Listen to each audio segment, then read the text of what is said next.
Hi, this is Stefania Maratti Solo Flute. It's a flute library made by Fluffy Audio. It's just been released, and so I'm just giving it a quick once over in Native Instruments Kontakt. I'm here using Cubase Elements on my Mac, and I've loaded up one instant of Kontakt, and I've just loaded up Stefania Maratti's flute. It's a very traditional way of doing flutes. Fluffy Audio have recorded many articulations, and you can switch between these articulations, as you can see down the left hand side here, using your keyboard. So just by pressing on the different keys on the keyboard, you can switch between the standard vibrato, non-vibrato, staccato, and some interesting other ones like sung and dirty flutes, which are quite nice. It's got an interesting window on the right hand side, which we'll see in a second, but essentially is a mixer showing you how it's mixing the different articulations. So CC1, or the mod lever, is currently set up to control dynamics, and as you slide the mod lever from PP to FF, although you can't see anything on your screen, what I'm doing is I'm moving it from 0 to 127, and it'll be mixing the PP, PF and FF dynamics. If you click to the dynamics window, if you click to the preferences window, you can see here the dynamics is on the mod wheel, and you can choose which is used for dynamics. There's also some other settings on here which are quite fun, but we'll come back to them later. So back to the overflute. We might as well just have a listen to the flute, save you listening to me. So I'm going to go from CC1 from 0 all the way up to 127, just playing one note, and you can have a listen to the dynamic range.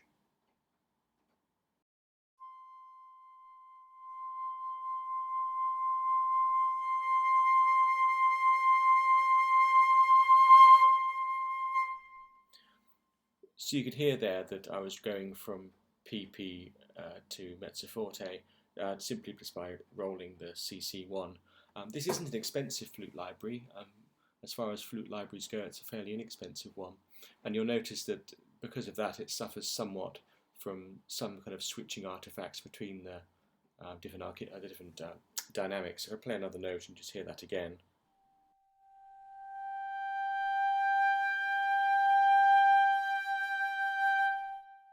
You can kind of hear that it's doing some switching, but to be honest, when you're playing a melody line, you don't tend to notice that.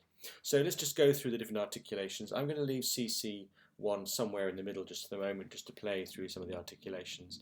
And we'll start with the standard vibrato articulation. You've got the full range of the keyboard from middle C up 3 octaves. And if I just play some notes, you'll hear what it sounds like. I'll just do some little arpeggios and melody lines.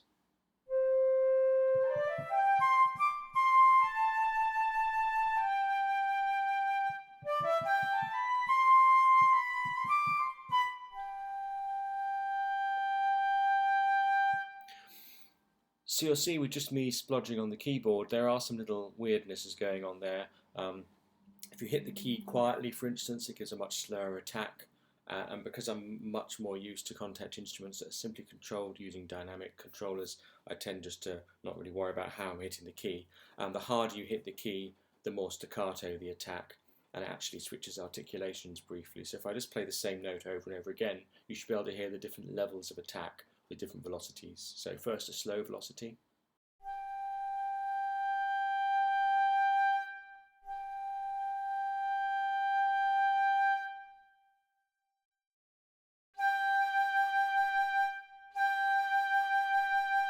And then very hard.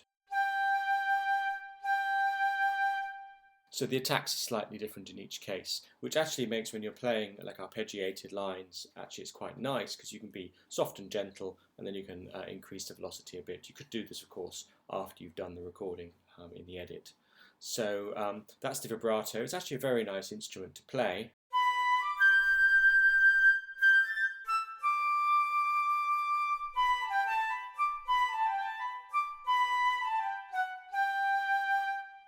A little bit sluggish on some of the articulations and some of the legato switching, but it has got a true legato programmed into there, so actually it adds a bit of flavour to it. So I'm quite liking that, and obviously you can mix in a little bit of reverb, like I have now.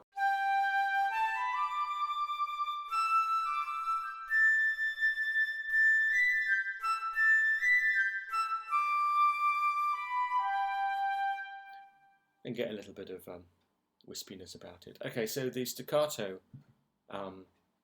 articulation is quite a long staccato.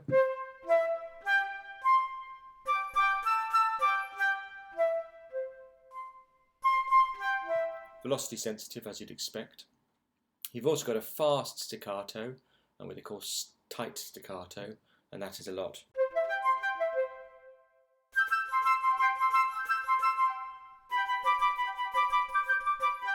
Which is what you'd expect to use, obviously, for a much tighter so for doing arpeggios and things like that. You've also got some dirty flutes,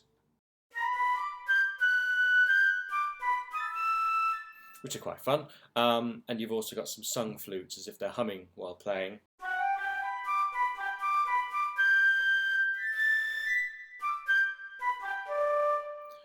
A little bit annoying, but quite fun if you need that kind of thing. There's also some effects, some general noises.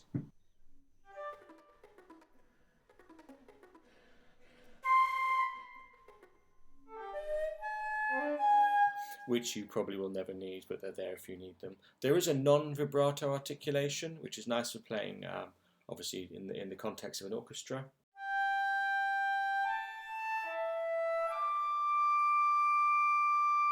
And the other minor limitation of this is that you can't switch from vibrato to non-vibrato and vice versa mid-note. You could do it obviously between notes, but it's a little bit awkward to do it mid-note. So that's what I would say is probably the biggest flaw of this library, but the actual sound of the flute is beautiful and very playable. So beyond the first page, you've also got the trills. They're quite nice. The trills are quite good. They have a natural transition from the bass note. So if you play a note like G and then switch to the first set of trills, it'll automatically build up the trill into a nice fast trill, and then you can return back to your G again by returning back to your vibrato. It's quite clever. So I'll just do that now.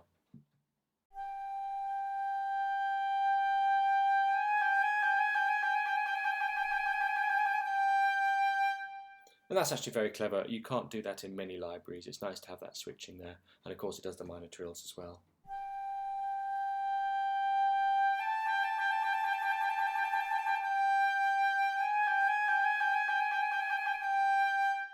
So I like that. I think that could be quite usable. So beyond the simple playing, you've got 3 microphones, a close, a midfield and a far microphone. And they are exactly what they say on the tin. And you can simply turn them on or turn them off. You can also mix them later on in the sound menu. You can mix how much of each and the panning of each, and you can add filters and various other things. The makers have given us, in this little drop-down list here, a couple of basic settings: intimate, emotional, compressed or basic. So I've just left it on basic. You've also got a silkener, a saturation, limiter and reverb. The silkener is quite fun. If I turn that on and just play,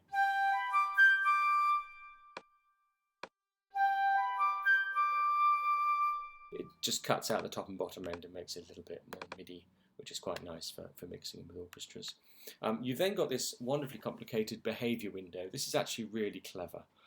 This allows you to modify the attack, the legato, and then the sustain and release of each of the instruments in real time using the mod lever or using the pitch bend lever. So you can see here in the vibrato standard articulation, which is the one we've currently set up. How do I turn that off? There we are. It's a legato instrument, or you can have it as a short or an instant instrument, instant change instrument. And you can see here that we've got a sustain, which is then mixed in to the legato phrasing, which is then mixed into a long sustain again. And obviously if you go back to legato, it'll go backwards or forwards between legato and a sustain articulation. And there are a number of round robins of these, so it actually works quite well. But down here is where the magic happens. By playing with the pitch bend up, mid or down, in other words, fully upwards, right in the middle, and fully down, so the mid is the default position, you can switch between accented, for instance, crescendo starts, a run type legato, a standard legato, or a detached run legato, and you can choose between different endings too. Essentially this is the release trigger. But you've got quite a lot of choice here. You can choose between trills or crescendos and flutters and all sorts. So I've simply set this up almost as a default. So when you put the pitch bend up, you get an accent, pitch bend down, slow crescendo. You get a run type legato with an up in the position and then a detached legato in the down. So I'll just show you the accent versus the crescendo. So the pitch bend lever is now up, you can see on the contact window down here, and then I press a note. In the middle it goes a bit more detached, and then in the full down position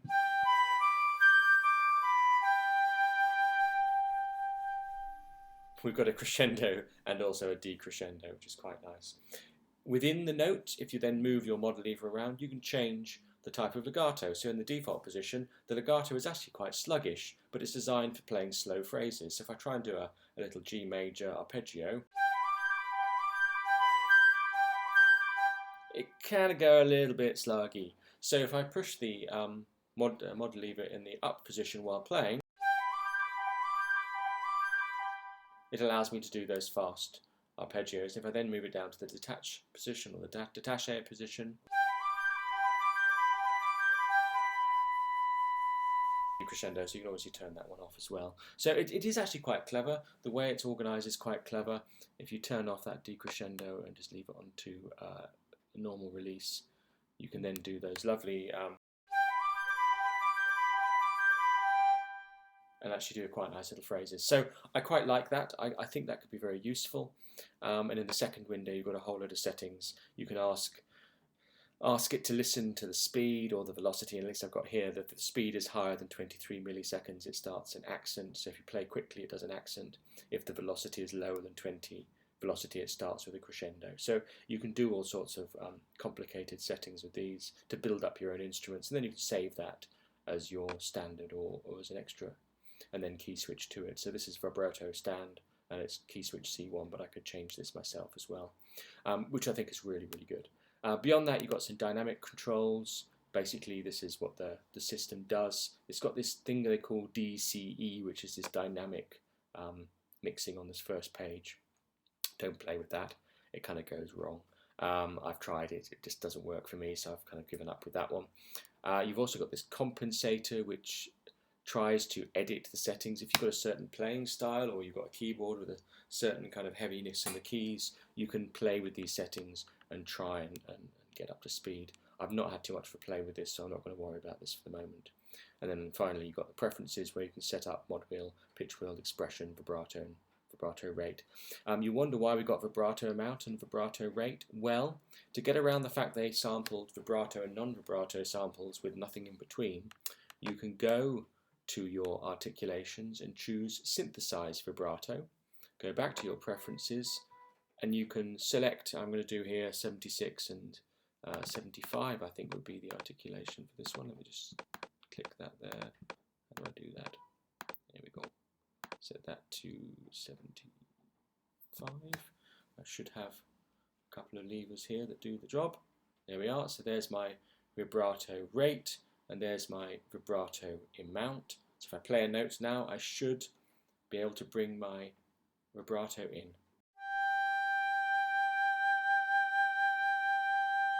And then I should be able to increase its rate.